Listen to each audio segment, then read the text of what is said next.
ہماری پیشیوں کی خبریں تو روز آپ دیتے ہیں، عدالتوں کی خبریں بھی روز آپ دیتے ہیں، لیکن آج میں جو یہاں بات کرنا چاہتی ہوں وہ صرف وزیر اعظم عمران خان صاحب کے حوالے سے، ہمارے سیاسی قائدین کے حوالے سے اور ہمارے سیاسی کارکنوں کے حوالے سے بات کرنا چاہتی ہوں۔ وزیر اعظم عمران خان سے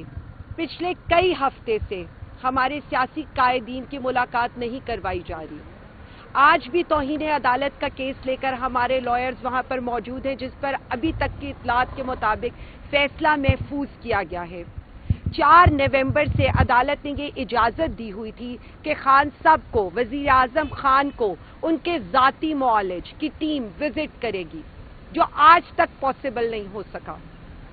یہی سوال میں کرنا چاہتی ہوں، اور یہی سوال جو ارباب اختیار بیٹھے ہوئے ہیں اس ملک پر مسلط ہو کر، ان سے یہ پوچھنا چاہتی ہوں کہ یہاں پر جب جھوٹ کے پلندے کے طور پر پلیٹلیٹس گرائے گئے تھے، جب یہاں پر جعلی پلیٹلیٹس کی رپورٹس آئی تھیں اور صبح شام ایک پریس کانفرنس کی جاتی تھی کہ اب آئے، اب گئے، اب یہ ہوا، اور اندر سری پائے نہاری 5 اسٹار ہوٹلز کی سہولیات دی گئی تھیں، آج جو ملک کا منتخب وزیر اعظم ہے، صرف اس لیے اس کو جیل میں رکھا جا رہا ہے کہ اگر وہ جیل سے باہر آ گیا تو آپ کی سیاست نہیں بچے گی۔ نہ ان سے ملاقات کی اجازت ہے، نہ انہیں کسی سہولیات کی اجازت ہے، اور یہاں تک ہے کہ ان کی اہلیہ کو بھی رمضان کی چیزوں کی اجازت نہیں دی گئی۔ تو میرا سوال آپ سب سے یہ ہے کہ یہ انسانیت کیا؟ میں تو آپ کو یہ کہوں گی کہ آپ تو انسان کہلانے کے بھی اس وقت حقدار نہیں ہیں، کیونکہ وزیر اعظم خان نے آپ سے کبھی بھی کوئی سہولت نہیں مانگی، انہوں نے اپنے لیے آپ سے کبھی بھی کوئی بات نہیں کی۔ اخبار بند کر کے دیکھ لیا، لائٹ بند کر کے دیکھ لی، ٹی وی بند کر کے دیکھ لیے، جو کر سکتے تھے آپ نے ان کے ساتھ کیا، لیکن آج بھی وہ شخص نہیں ٹوٹ رہا۔ تو پوری پاکستانی قوم اس وقت اس ایک بات کے اوپر سراپے احتجاج ہے کہ آپ منتخب وزیر اعظم کے ساتھ یہ سلوک کیسے کر سکتے ہیں؟ سری پائے اور نہاریاں کھانے والے کیا اس بات کا جواب دے سکتے ہیں؟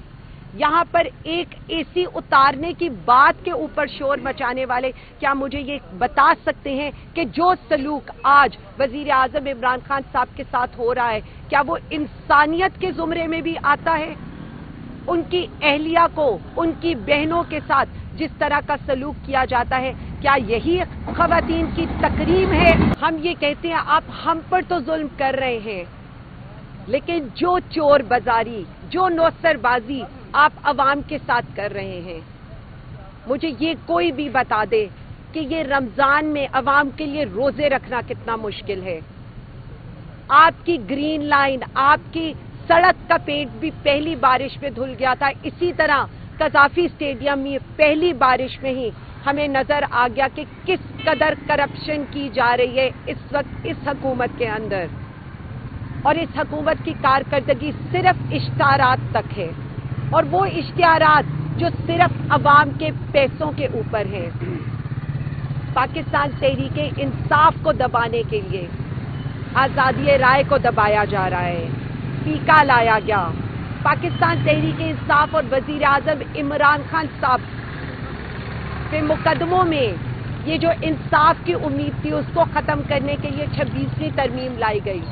اس کے باوجود بھی ہم آج بھی عدالتوں کے سامنے بھی کھڑے ہیں اور ہم رول آف لا کی جنگ بھی لڑ رہے ہیں۔ تو میں صرف اتنا کہنا چاہوں گی کہ ہم پاکستان تحریک انصاف صرف ایک لیڈر، ہمارا اب کے بعد جو بھی ایجنڈا ہے وہ یہی ہے، ایک لیڈر وزیر اعظم عمران خان صاحب کے لیے کی رسائی، ان کی رہائی، اور ہمیں یہ تشویش ہے کہ جو ان کے کان کا انفیکشن ہے ان کے ذاتی معالج سے ان کو کیوں نہیں ملنے دیا جا رہا۔ جو یہ اندر ہمارے 5 قائدین بیٹھے ہیں ان کا بھی ایک ہی مطالبہ ہے کہ انہیں فیئر ٹرائل دیا جائے۔ 2 سال سے ان کو ضمانتیں نہیں دی گئیں، لیکن ایٹ لیسٹ انہیں فیئر ٹرائل کا حق دیا جائے۔ ہمارے وہ جو ملٹری کسٹڈی کے اندر لوگ بیٹھے ہیں وہ بھی ڈٹ کے وزیر اعظم عمران خان صاحب کے ساتھ کھڑے ہیں اور وہ یہی کہتے ہیں کہ ہم انصاف لے کر اس قوم کی آزادی لے کر باہر نکلیں گے. اسی طرح ہمارے جو لوگ 51 اسیران گجرانوالہ ہیں جنہیں سزائیں دی گئی ہیں ان کے بارے میں بھی میں یہی بات کروں گی کہ قوم کے بچوں کے ساتھ یہ ظلم نہیں ہونا چاہیے. آپ ان کی ہائی کورٹ کی اپیلز کو لگائیں, ان کو سنیں, کیونکہ اب ان کی مائیں ان کے رستے دیکھ رہی ہیں. بہت ظلم ہو چکا ہے اس ملک میں. اب وقت آ گیا ہے کہ پاکستان کا سوچیں جس طرح سے وزیر اعظم عمران خان اور تحریک انصاف سوچتی ہے. Thank you.